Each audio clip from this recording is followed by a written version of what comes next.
The Oblong Box by Edgar Allan Poe. Some years ago, I engaged passage from Charleston, SC, to the city of New York in the fine packet ship Independence, Captain Hardy. We were to sail on the 15th of the month, June, weather permitting, and on the 14th I went on board to arrange some matters in my stateroom. I found that we were to have a great many passengers, including a more than usual number of ladies. On the list were several of my acquaintances, and among other names, I was rejoiced to see that of Mr. Cornelius Wyatt, a young artist, for whom I entertained feelings of warm friendship. He had been with me a fellow student at Seumb University, where we were very much together. He had the ordinary temperament of genius, and was a compound of misanthropy, sensibility, and enthusiasm. To these qualities he united the warmest and truest heart which ever beat in a human bosom. I observed that his name was carded upon 3 staterooms, and upon again referring to the list of passengers, I found that he had engaged passage for himself, wife, and 2 sisters, his own. The staterooms were sufficiently roomy, and each had 2 berths, one above the other. These berths, to be sure, were so exceedingly narrow as to be insufficient for more than one person. Still, I could not comprehend why there were 3 staterooms for these 4 persons. I was, just at that epoch, in one of those moody frames of mind which make a man abnormally inquisitive about trifles. And I confess with shame that I busied myself in a variety of ill-bred and preposterous conjectures about this matter of the supernumerary stateroom. It was no business of mine, to be sure, but with none the less pertinacity did I occupy myself in attempts to resolve the enigma. At last I reached a conclusion which wrought in me great wonder why I had not arrived at it before. "It is a servant, of course," I said. "What a fool I am, not sooner to have thought of so obvious a solution." And then I again repaired to the list. But here I saw distinctly that no servant was to come with the party, although in fact it had been the original design to bring one, for the words "and servant" had been first written and then overscored. "Oh, extra baggage, to be sure," I now said to myself. "Something he wishes not to be put in the hold, something to be kept under his own eye. Ah, I have it. A painting or so. And this is what he has been bargaining about with Nicolino, the Italian Jew." This idea satisfied me, and I dismissed my curiosity for the nonce. Wyatt's 2 sisters I knew very well, and most amiable and clever girls they were. His wife he had newly married, and I had never yet seen her. He had often talked about her in my presence, however, and in his usual style of enthusiasm.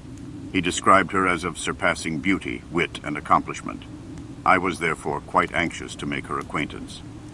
On the day in which I visited the ship, the 14th, Wyatt and party were also to visit it, so the captain informed me, and I waited on board an hour longer than I had designed, in hope of being presented to the bride. But then an apology came. Mrs. W. was a little indisposed and would decline coming on board until tomorrow at the hour of sailing. The morrow having arrived, I was going from my hotel to the wharf, when Captain Hardy met me and said that, owing to circumstances, a stupid but convenient phrase, he rather thought the Independence would not sail for a day or 2, and that when all was ready he would send up and let me know. This I thought strange, for there was a stiff southerly breeze, but as the circumstances were not forthcoming, although I pumped for them with much perseverance, I had nothing to do but to return home and digest my impatience at leisure. I did not receive the expected message from the captain for nearly a week. It came at length, however, and I immediately went on board. The ship was crowded with passengers, and everything was in the bustle attendant upon making sail. Wyatt's party arrived in about 10 minutes after myself. There were the 2 sisters, the bride, and the artist, the latter in one of his customary fits of moody misanthropy. I was too well used to these, however, to pay them any especial attention. He did not even introduce me to his wife, this courtesy devolving perforce upon his sister Marion, a very sweet and intelligent girl who, in a few hurried words, made us acquainted. Mrs. Wyatt had been closely veiled, and when she raised her veil, in acknowledging my bow, I confess that I was very profoundly astonished. I should have been much more so, however, had not long experience advised me not to trust with too implicit a reliance the enthusiastic descriptions of my friend, the artist, when indulging in comments upon the loveliness of woman. When beauty was the theme, I well knew with what facility he soared into the regions of the purely ideal. The truth is, I could not help regarding Mrs. Wyatt as a decidedly plain-looking woman. If not positively ugly, she was not, I think, very far from it. She was dressed, however, in exquisite taste, and then I had no doubt that she had captivated my friend's heart by the more enduring graces of the intellect and soul. She said very few words and passed at once into her stateroom with Mr. W. My old inquisitiveness now returned. There was no servant. That was a settled point. I looked, therefore, for the extra baggage. After some delay, a cart arrived at the wharf with an oblong pine box, which was everything that seemed to be expected. Immediately upon its arrival, we made sail, and in a short time were safely over the bar and standing out to sea. The box in question was, as I say, oblong. It was about 6 feet in length by 2.5 in breadth. I observed it attentively and liked to be precise. Now this shape was peculiar, and no sooner had I seen it than I took credit to myself for the accuracy of my guessing. I had reached the conclusion, it will be remembered, that the extra baggage of my friend, the artist, would prove to be pictures, or at least a picture, for I knew he had been for several weeks in conference with Nicolino. And now here was a box which, from its shape, could possibly contain nothing in the world but a copy of Leonardo's Last Supper, and a copy of this very Last Supper, done by Rubini the Younger at Florence, I had known for some time to be in the possession of Nicolino. This point, therefore, I considered as sufficiently settled. I chuckled excessively when I thought of my acumen. It was the first time I had ever known Wyatt to keep from me any of his artistical secrets. But here he evidently intended to steal a march upon me and smuggle a fine picture to New York under my very nose, expecting me to know nothing of the matter. I resolved to quiz him well, now and hereafter. One thing, however, annoyed me no little. The box did not go into the extra stateroom. It was deposited in Wyatt's own, and there, too, it remained, occupying very nearly the whole of the floor, no doubt to the exceeding discomfort of the artist and his wife. This the more especially as the tar or paint with which it was lettered in sprawling capitals emitted a strong, disagreeable, and, to my fancy, a peculiarly disgusting odor. On the lid were painted the words, Mrs. Adelaide Curtis, Albany, New York. Charge of Cornelius Wyatt, Esquire, this side up. To be handled with care. Now I was aware that Mrs. Adelaide Curtis of Albany was the artist's wife's mother. But then I looked upon the whole address as a mystification, intended especially for myself. I made up my mind, of course, that the box and contents would never get farther north than the studio of my misanthropic friend in Chambers Street, New York. For the first 3 or 4 days we had fine weather, although the wind was dead ahead, having chopped round to the northward, immediately upon our losing sight of the coast. The passengers were consequently in high spirits and disposed to be social. I must except, however, Wyatt and his sisters, who behaved stiffly and I could not help thinking uncourteously to the rest of the party. Wyatt's conduct I did not so much regard. He was gloomy, even beyond his usual habit. In fact, he was morose. But with him I was prepared for eccentricity. For the sisters, however, I could make no excuse. They secluded themselves in their staterooms during the greater part of the passage and absolutely refused, although I repeatedly urged them to hold communication with any person on board. Mrs. Wyatt herself was far more agreeable. That is to say, she was chatty, and to be chatty is no slight recommendation at sea. She became excessively intimate with most of the ladies, and to my profound astonishment evinced no equivocal disposition to coquet with the men. She amused us all very much. I say amused, and scarcely know how to explain myself. The truth is, I soon found that Mrs. W. was far oftener laughed at than with. The gentlemen said little about her, but the ladies in a little while pronounced her a good-hearted thing, rather indifferent-looking, totally uneducated and decidedly vulgar. The great wonder was how Wyatt had been entrapped into such a match. Wealth was the general solution, but this I knew to be no solution at all, for Wyatt had told me that she neither brought him $1 nor had any expectations from any source whatever. He had married, he said, for love, and for love only, and his bride was far more than worthy of his love. When I thought of these expressions on the part of my friend, I confess that I felt indescribably puzzled. Could it be possible that he was taking leave of his senses? What else could I think? He so refined, so intellectual, so fastidious, with so exquisite a perception of the faulty and so keen an appreciation of the beautiful. To be sure, the lady seemed especially fond of him, particularly so in his absence, when she made herself ridiculous by frequent quotations of what had been said by her beloved husband, Mr. Wyatt. The word husband seemed forever, to use one of her own delicate expressions, forever on the tip of her tongue. In the meantime, it was observed by all on board that he avoided her in the most pointed manner, and for the most part shut himself up alone in his stateroom where, in fact, he might have been said to live altogether, leaving his wife at full liberty to amuse herself as she thought best, in the public society of the main cabin. My conclusion from what I saw and heard was that the artist, by some unaccountable freak of fate, or perhaps in some fit of enthusiastic and fanciful passion, had been induced to unite himself with a person altogether beneath him, and that the natural result, entire and speedy disgust, had ensued. I pitied him from the bottom of my heart, but I could not, for that reason, quite forgive his incommunicativeness in the matter of the Last Supper. For this I resolved to have my revenge. One day he came upon deck, and taking his arm as had been my wont, I sauntered with him backwards and forwards. His gloom, however, which I considered quite natural under the circumstances, seemed entirely unabated. He said little, and that moodily, and with evident effort. I ventured a jest or two, and he made a sickening attempt at a smile. Poor fellow! As I thought of his wife, I wondered that he could have heart ever to put on the semblance of mirth. At last I ventured a home thrust. I determined to commence a series of covert insinuations or innuendos about the oblong box, just by way of letting him perceive gradually that I was not altogether the butt or victim of his little bit of pleasant mystification. My first observation was by way of opening a masked battery. I said something about the peculiar shape of that box, and as I spoke the words, I smiled knowingly, winked, and touched him gently with my forefinger in the ribs. The manner in which Wyatt received this harmless pleasantry convinced me at once that he was mad. At first he stared at me as if he found it impossible to comprehend the witticism of my remark. But as its point seemed slowly to make its way into his brain, his eyes, in the same proportion, seemed protruding from their sockets. Then he grew very red, then hideously pale.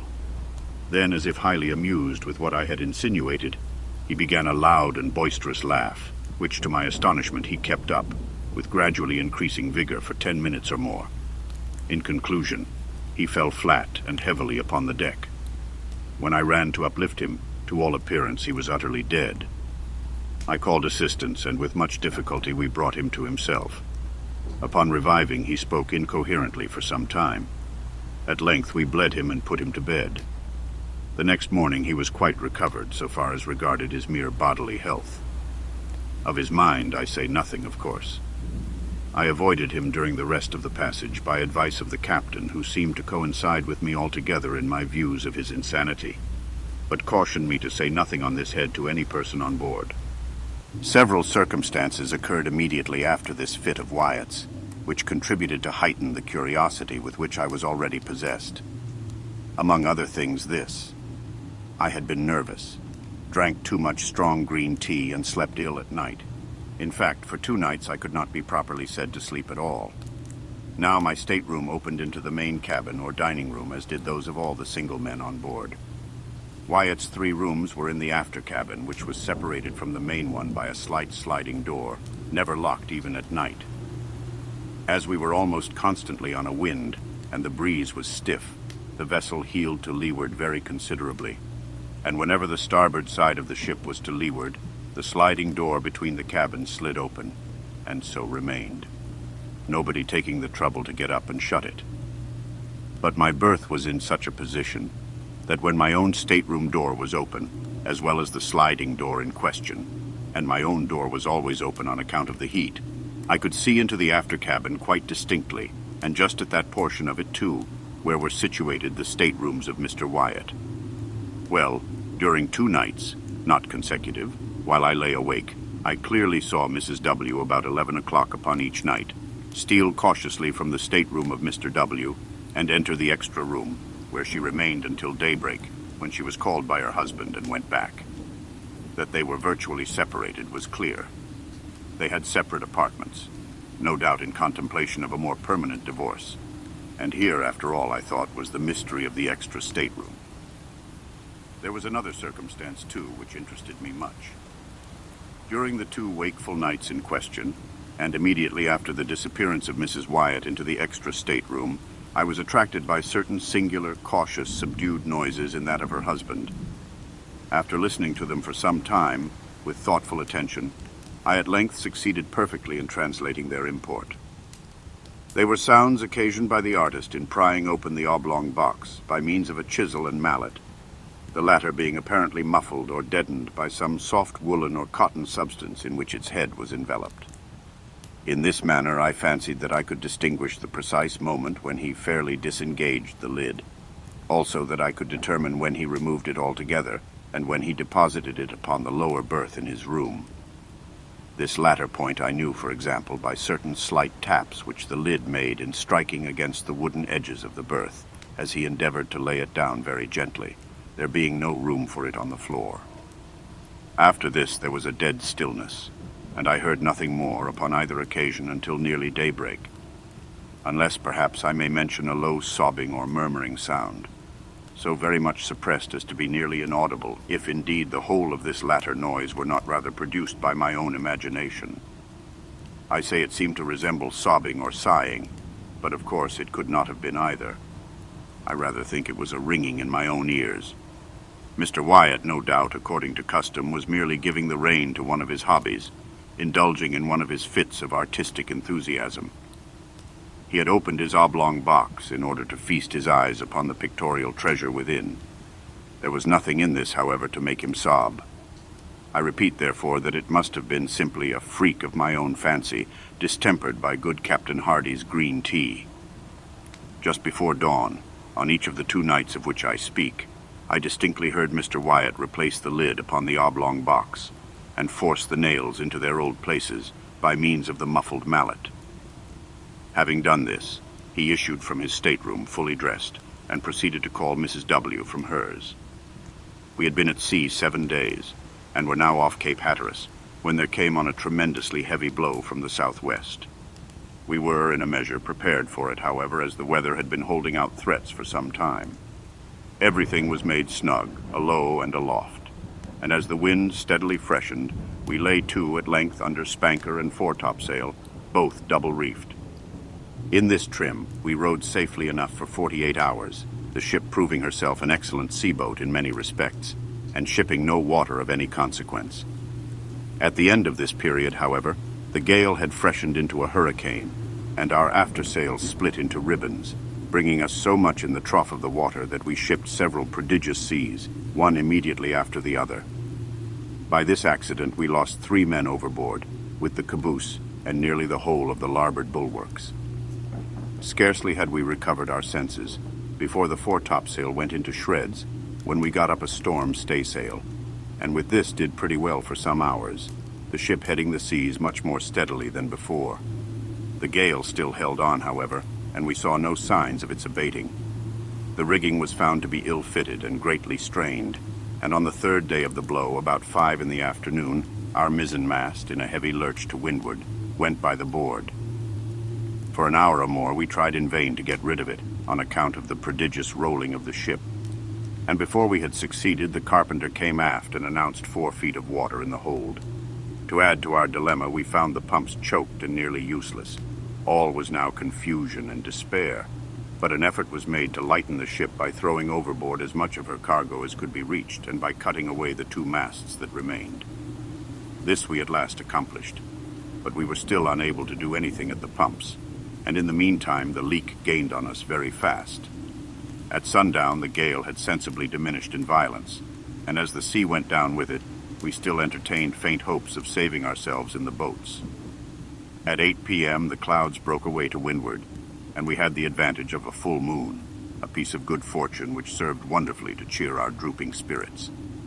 After incredible labor, we succeeded at length in getting the longboat over the side without material accident, and into this we crowded the whole of the crew and most of the passengers. This party made off immediately, and after undergoing much suffering, finally arrived in safety at Ocracoke Inlet on the 3rd day after the wreck. 14 passengers with the captain remained on board, resolving to trust their fortunes to the jolly boat at the stern. We lowered it without difficulty, although it was only by a miracle that we prevented it from swamping as it touched the water. It contained, when afloat, the captain and his wife, Mr. Wyatt and party, a Mexican officer, wife, 4 children, and myself, with a Negro valet. We had no room, of course, for anything except a few positively necessary instruments, some provisions, and the clothes upon our backs. No one had thought of even attempting to save anything more. What must have been the astonishment of all, then, when, having proceeded a few fathoms from the ship, Mr. Wyatt stood up in the stern sheets and coolly demanded of Captain Hardy that the boat should be put back for the purpose of taking in his oblong box. "Sit down, Mr. Wyatt," replied the captain somewhat sternly. "You will capsize us if you do not sit quite still. Our gunwale is almost in the water now." "The box!" vociferated Mr. Wyatt, still standing. "The box, I say. Captain Hardy, you will not refuse me. Its weight will be but a trifle. It is nothing, mere nothing. By the mother who bore you, for the love of heaven, by your hope of salvation, I implore you to put back for the box." The captain for a moment seemed touched by the earnest appeal of the artist, but he regained his stern composure and merely said, "Mr. Wyatt, you are mad. I cannot listen to you. Sit down, I say, or you will swamp the boat. Stay, hold him, seize him. He is about to spring overboard. There, I knew it. He is over." As the captain said this, Mr. Wyatt in fact sprang from the boat, and, as we were yet in the lee of the wreck, succeeded by almost superhuman exertion in getting hold of a rope which hung from the forechains. In another moment he was on board, and rushing frantically down into the cabin. In the meantime we had been swept astern of the ship, and being quite out of her lee, were at the mercy of the tremendous sea which was still running. We made a determined effort to put back, but our little boat was like a feather in the breath of the simoom. We saw at a glance that the doom of the unfortunate artist was sealed. As our distance from the wreck rapidly increased, the madman, for as such only could we regard him, was seen to emerge from the companionway, up which, by dint of a strength that appeared superhuman, he dragged bodily the oblong box. While we gazed in extremity of astonishment, he passed, rapidly, several turns of a 3-inch rope, first around the box and then around his body. In another instant, both body and box were in the sea, disappearing suddenly, at once and forever. We lingered a while sadly upon our oars, with our eyes riveted upon the spot. At length we pulled steadily away. The silence remained unbroken for an hour, so heavy were all our hearts. Finally I hazarded a remark. "Did you observe, Captain, how suddenly they sank? Was not that an exceedingly singular thing?" I confess that I entertained some feeble hope of his final deliverance when I saw him lash himself to the box and commit himself to the sea. "They sank as a matter of course," replied the captain, "and that like a shot. They will soon rise again, however, but not till the salt melts." "The salt," I ejaculated. "Hush!" said the captain, pointing to the wife and sisters of the deceased. "We must talk of these things at some more appropriate time. We suffered much and made a narrow escape, but fortune befriended us, as well as our mates in the longboat.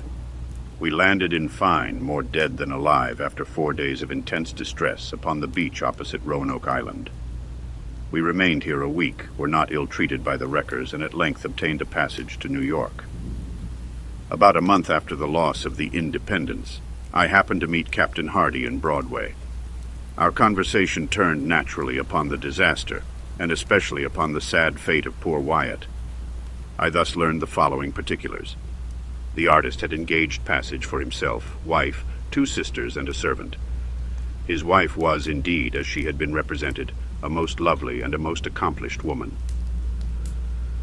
On the morning of the 14th of June, the day in which I first visited the ship, the lady suddenly sickened and died. The young husband was frantic with grief, but circumstances imperatively forbade the deferring his voyage to New York. It was necessary to take to her mother the corpse of his adored wife, and on the other hand, the universal prejudice which would prevent his doing so openly was well known. 9/10 of the passengers would have abandoned the ship rather than take passage with a dead body. In this dilemma, Captain Hardy arranged that the corpse, being first partially embalmed and packed with a large quantity of salt in a box of suitable dimensions, should be conveyed on board as merchandise. Nothing was to be said of the lady's decease, and as it was well understood that Mr. Wyatt had engaged passage for his wife, it became necessary that some person should personate her during the voyage. This, the deceased's lady's maid was easily prevailed on to do. The extra stateroom, originally engaged for this girl during her mistress's life, was now merely retained. In this stateroom the pseudo-wife slept, of course, every night. In the daytime she performed, to the best of her ability, the part of her mistress, whose person, it had been carefully ascertained, was unknown to any of the passengers on board. My own mistake arose, naturally enough, through too careless, too inquisitive, and too impulsive a temperament. But of late, it is a rare thing that I sleep soundly at night. There is a countenance which haunts me, turn as I will. There is an hysterical laugh which will forever ring within my ears,